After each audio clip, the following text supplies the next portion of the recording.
Hey everyone, thanks for joining us on today's episode of Kaboom, another episode of our special summer series, Quentin Manning, Detective for Justice. Last time we heard the case of the smell of music, part 1. And today, the case of the smell of music, part 2. Here we go. The name is Manning, Quentin Manning, Detective for Justice. When we left you, we were hot on the trail of the source of a horrible smell that threatened to destroy the Marlow Middle School band. We thought we had solved the problem. Old, stinky garbage cans. But things took an unexpected turn the next morning. Quentin, what did you do? What are you talking about? Where are the garbage cans? What? Hey, Chief. Hi, Sydney. Sam, where are the garbage cans? The garbage cans? What are you talking about? You were hanging out on the stage when I moved the garbage cans. My mom comes in this morning and they're all missing. Even the ones in the halls. Where are they? Is this a case you would like us to investigate? No! This is a case where I figure you were the ones who moved them for some ridiculous reason. So where are they? Okay, I'd like to say... Before you accuse anyone, you should look around. Maybe they were moved by someone. Who moved them? That's not important. What's important is, where are they now? For instance, just a possibility, did anyone happen to look out by the dumpsters, where garbage cans might be stored by someone who didn't know where they belonged?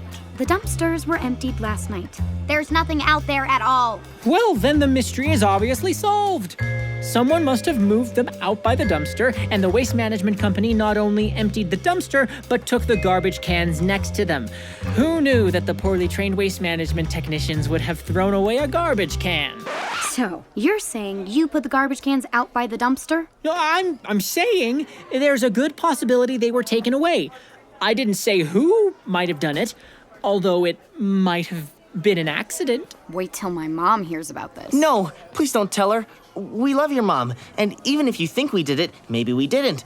And if we did, it's only because we, or someone like us, was trying to solve a mystery about the smell. Which still isn't solved. Ugh. Okay, I won't tell her. Unless she asks, then I will. Because I figure you did it. A good detective doesn't draw conclusions based only on circumstantial evidence. I'm not a detective. Would you like to be? Sam! No! I gotta go. Oh, that was a close one. I don't think she knows who did it. She knows. Immaterial. This is a stroke of luck. Getting caught stealing trash cans is lucky? We didn't steal them. They were taken away by mistake. But now we have an important clue. We do? Yes. We now know that the smell has to do with food from the lunchroom. We do? Yes. Listen closely to reason. The garbage cans came from the cafeteria. There was food in the cafeteria. The smell of the food was in the garbage cans. So we know the smell has to do with food. But strangely, the smell is just on the stage when we rehearse. You know, my grandmother makes kefir from goat's milk, and when it turns, it smells kind of like this. I wonder if... This means we have to watch all the people in the band very carefully. I'll see you at band today. Okay, Chief. I can already taste the candy bars. What candy bars? The ones Miss P is gonna give us? Right, for sure. See you then. Dear Rip, the case we have taken on is a complicated one. We have encountered red herrings, engaged in laborious tasks which have led down blind alleys, and are faced with an upcoming deadline, an important cultural event that demands we solve the mystery. Perhaps we could meet sometime. It would be good to have you weigh in on these important matters. Having not heard from you, I am somewhat concerned about your health and welfare. Your loyal compatriot, Quentin Manning. At home, I dedicated myself to practice. Unfortunately, my mother was there to interfere with my work. I was minding my own business in my room. One. Quentin, please come down here. Ah! Quentin, your mother and I are waiting. Ah! What is it? Quentin, we wanted you to meet our new neighbor. Hi. This is Gloria Dimwiddie. She just moved in next door. Hello, Mrs. Dimwiddie. Hello, Quentin. Your parents were just telling me all about you. Why don't you sit down and have some tea and banana bread with us? Mom, I have to practice. It's my banana bread. You love my banana bread. It's fine if you're too busy. No, Gloria.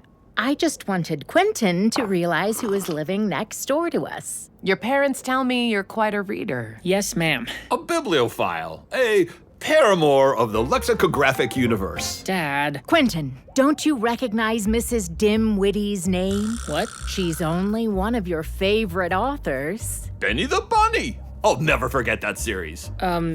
Dad, that was... Well, this is Gloria Dimwiddie, who wrote the Benny the Bunny books. Wow. Isn't it exciting that she's living next door? How serendipitous. The author of your favorite books. I did like your books when I was learning to read, but I haven't read a Benny the Bunny book for a long, long time. I'm sure you haven't. And I really have to practice. She's written a lot of other books, too. Perhaps you could further explore her oeuvre. Gloria, maybe you could tell us about... Mom, Dad, I know. I mean, I would love to talk to you about children's books sometime, Mrs. Dimwiddie, but I have to practice. I'd love to talk to you too, Quentin, but I think I'd better get going.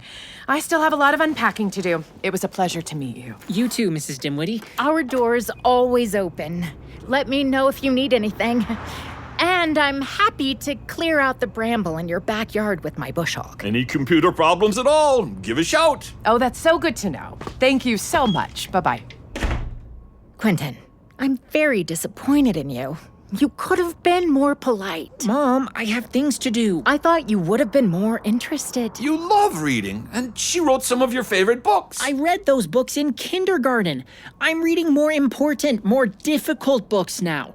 Rip Sturgeon would never write a book about Benny the Bunny. Whatever she's written, I expect you to be more polite next time we see her. Do you mind if I go practice? Go ahead. I'm glad you're learning a musical instrument. Yes, your cymbal playing is like the music of the spheres. Sheesh, parents. Everything was going wrong. And band rehearsal the next day didn't help at all. All right, musicians, last piece of the day. Remember, tomorrow is the concert, so let's make this the best run-through yet. Miss P, the smell is getting worse and worse. The more we play, the worse it smells. Let's not focus on that. We'll all be fine if we just focus on the music. I can't focus because of the smell, and there's only 15 of us left in the band. And it's the best 15! Waltz of the winds! Good posture, good breathing, sousaphone, full breaths, cymbals, watch your rests, play on the offbeat. 1, 2, 3. Sam, you sound horrible. More breath support. I'm trying. Well, you have to try harder. I told you to practice. I did. And by the way, you're playing when you're not supposed to play and not playing when you're supposed to play. It's because you're bothering me. Let me concentrate. Here we come to the end! Sousaphone, your solo! Cymbals on the 1, 2, 3, here! That's all for today. Please put your instruments away. Remember to wear dark pants or skirts and white shirts tomorrow. Miss P, I don't know if I can be here tomorrow, not with this smell. Excuse me, everyone. I can promise you that this mystery will be solved. It will? It will. It will. How are you gonna do that? As a detective for justice, I promise you that the case of the smell of music will be solved, and the concert will be a success. That's enough, band. I'll see you tomorrow. Sam, Quentin, may I see you for a moment? Uh-oh. Don't worry, she probably wants to help us with the mystery. Somehow, I doubt it. If we could only figure out where the smell is coming from. Maybe it smells like gorgonzola cheese. My grandmother was a cheesemonger, and she says gorgonzola is the worst, just like sour milk. Yes, Mrs. Paradiddle? Miss P is fine. Boys, I'm wondering if you should sit out the concert tomorrow. You've only just started, and I'm worried that the parts are too much for you. No, the parts are easy. We can do it. We can? We can. We can. I don't know. Mrs. Paradiddle, please give us this one chance. I have a feeling that everything will work out tomorrow. Right, Sam? Right? Right. Right. Really right. We promise. All right. I admire your perseverance. Please practice tonight. And Sam, more breath support from your belly. I was missing something. Some clue. The smell seemed to fade, then came back when we played. I felt like a failure.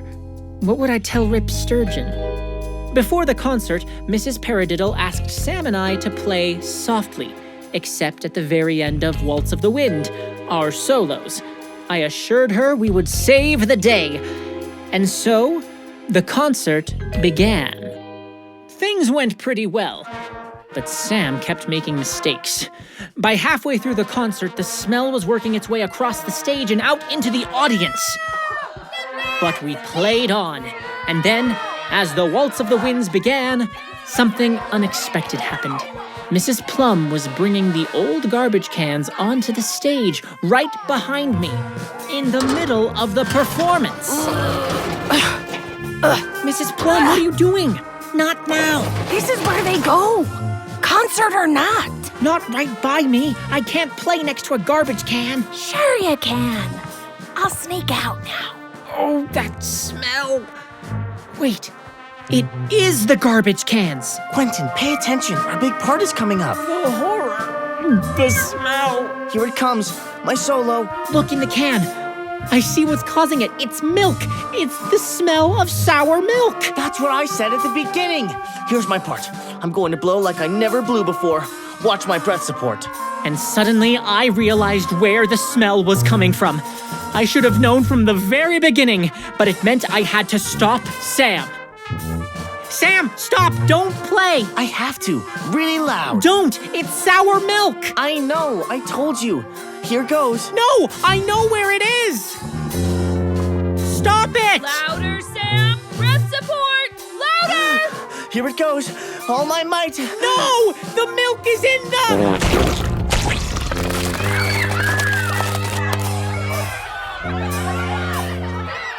I was right. Someone had put cartons of milk from the cafeteria in the sousaphone. Sam had blown them out.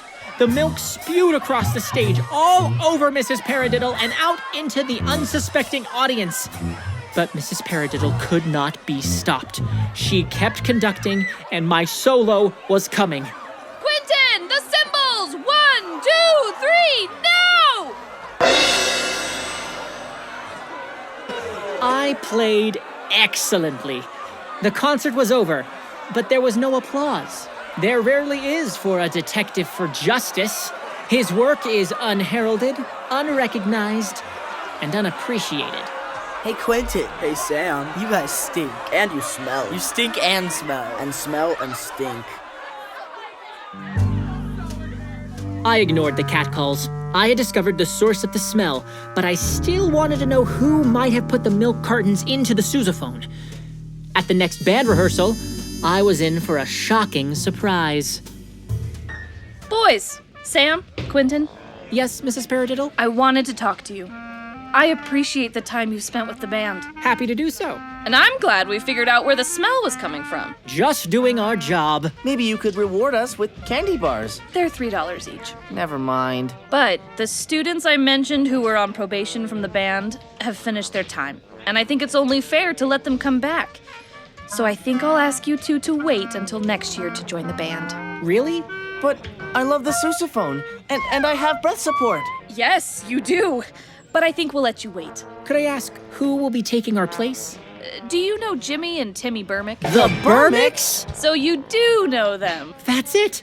It was them. Mrs. Paradiddle, this is a horrible idea. They put the milk in the sousaphone. Oh, I don't think you should jump to conclusions. It's obvious. Chief, I thought you said good detectives shouldn't jump to conclusions. Unless it's obvious. Be that as it may, they are better musicians. But if you practice, we'll find a place for you. Next year. Chief, maybe we could use the Ready Mark card as a reward. We'll see. I hate it when people say that. I was surprised Mrs. Paradiddle didn't want our musical talents, but it left us time for more detective work. I had not yet caught the Bermicks, even though their fingerprints were all over this crime. My work is not yet done. And so, I will continue, along with my assistant, to bring justice and mercy to the world. Yours truly, Quentin Manning, Detective for Justice. Sam! Sorry.